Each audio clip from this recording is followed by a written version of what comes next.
Also, the latest numbers are in for Obamacare, and they contain stunning information on exactly who is signing up. And our latest user's guide to a new year and a new you. We've got the steps you can take today to secure your financial future. We're watching out for you tonight on The Willis Report.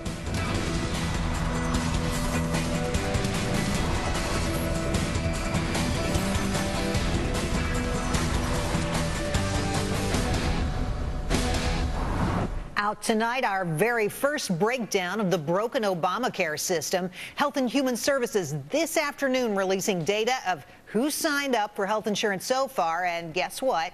It's not the young and the healthy. And the majority of the new enrollees have a hand in Uncle Sam's pocket. With more on this, Doug Holtz-Eakin, president for American Action Forum. Doug, always great to have you on the show. So 24%, they have a conference call this afternoon, announced some numbers. 24% of the enrollees so far are between the ages of 18 and 24. Not what they wanted. Yeah, it's actually 18 to 34. They needed to get 40% in that range, and so they're well behind that target. And I will point out that the focus has been on the young invincibles who will have to buy insurance.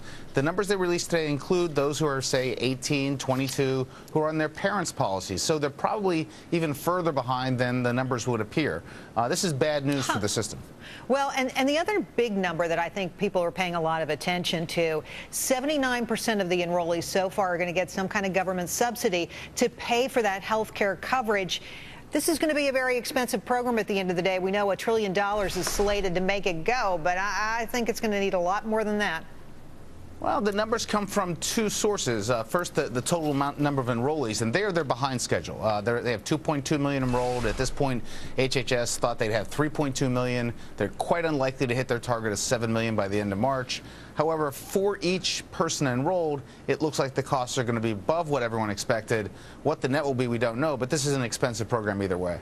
Absolutely. And here are the numbers. 2.1 million people enrolled, 31% along the way to their 7 million. You can see how far they have to go. Doug, does that mean you think they'll make it by March 31st to 7 million?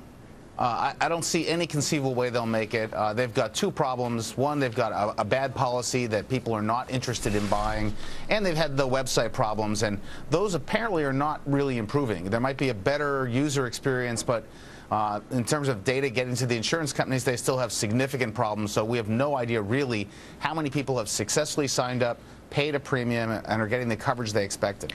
Well, that's what's so interesting. That's part of this whole system that's not unveiled to the public, is how that back end is working. And the only way you really know about it is that the insurers are complaining in the background to reporters saying, you know, we're not really getting accurate data at the end of the day. Let me ask you this. On Friday, we had on the show one of these Obamacare orphans. Now, this is a woman who tried desperately to get coverage. She did everything right. She was trying to sign up the day the program was offered. She asked for help in signing up. She sent a check for coverage. It has not been cashed. I want you to hear her story from here. Here she is.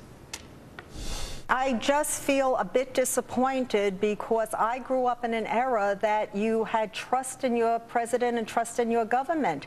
And, you know, it just seems to not be playing out that way. Another thing I'd just like to bring up is my doctors have informed me that they are not accepting Empire Blue Cross Blue Shield signed up for through the Affordable Care Act. It's almost as if, you know, I purchased a phony designer handbag. It's not the real thing.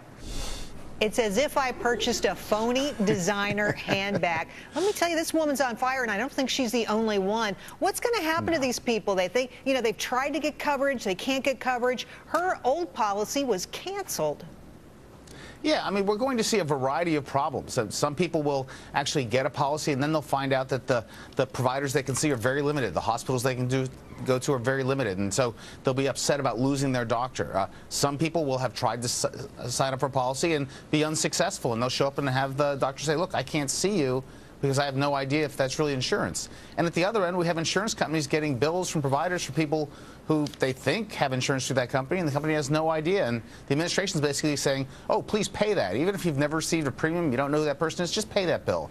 So there's going to be disappointment all around. I don't think I've ever heard a sitting president say, ignore the law, because we need you to do something else for a few days or a few weeks or until I tell you to do something different.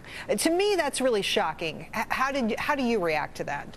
I think it's just amazing. You know, certainly we've seen all along with Obamacare that there has been nothing the administration was unwilling to delay or defer, waive to keep it going. But when they actually said, you know, for these people, we're going to get rid of the individual mandate because their policy got canceled. For another uninsured person, they have the mandate. For everyone else, they have the mandate. It makes no sense. People on the left and the right are comparably baffled by what they're thinking, and it really stretches the bounds of credulity to think that the president can or should do this. I agree. I want you to respond to something that Robert Lizewski put out on his blog. And we've talked a lot about what's going on with insurers. On the one hand, there's a smackdown going on, the government making the insurers do everything they want. On the other side, Lizewski points out this, that there is a big part of the coverage that insurers aren't going to be on the hook for. The federal government will, and the American taxpayer. Here's how he describes it, that insurers will be on the hook for up to $45,000, and from $45,000 to $250,000 or $200,000, he says, the American taxpayer will pay 4/5 of whatever that bill is. So if you were somebody who wanted coverage, couldn't get coverage, maybe you had a pre-existing condition, this is, I think, how they got these insurers to sign up. There's a lot of confusion about these provisions. There's one provision, the one that he's talking about, which is called reinsurance. It's about individuals, and for costs above the $65,000, the insurer picks up 20%, the government picks up 80%. But importantly, that program is financed by a fee paid by everybody participating. So every insurance company, every labor union, all the brouhaha about this is about financing this. Yeah, it's a tax, so it's a dedicated tax. There's a second provision called risk corridors that applies to a plan as a whole. And if the plan comes in more expensive than expected, then the insurer's on the hook for 25% and the government's on the hook for the remaining 75%. A lot of people have labeled that a bailout, and I think that's not quite right. A bailout is when you screw up and the government makes you whole.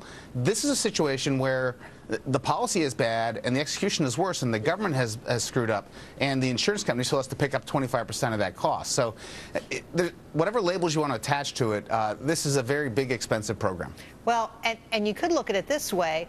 Those insurers, the risk corridor, I hate that phrase, but the upshot of that is, hey, if you thought you were in a private industry, forget about it, you're not.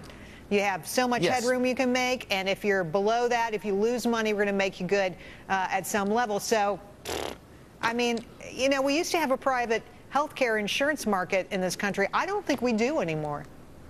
This is certainly a big step away from a private insurance market, and as you point out, you know, these are tight provisions. They have allowances for what are acceptable overhead, acceptable profits, and, you know, it is a regulated industry. And if you got rid of these risk corridors, then the insurance companies would simply leave the exchanges, and we'd end up with a big government program, which is a step to single payer. So we are in a very, very bad place from the point of view of policy in the Obamacare setup. Well, Doug, you and I have talked about this a lot, and that's usually the conclusion we come to. Thanks for being on the show. Hey, happy 2014. Haven't seen you in a while. Thanks for coming on. Thank you.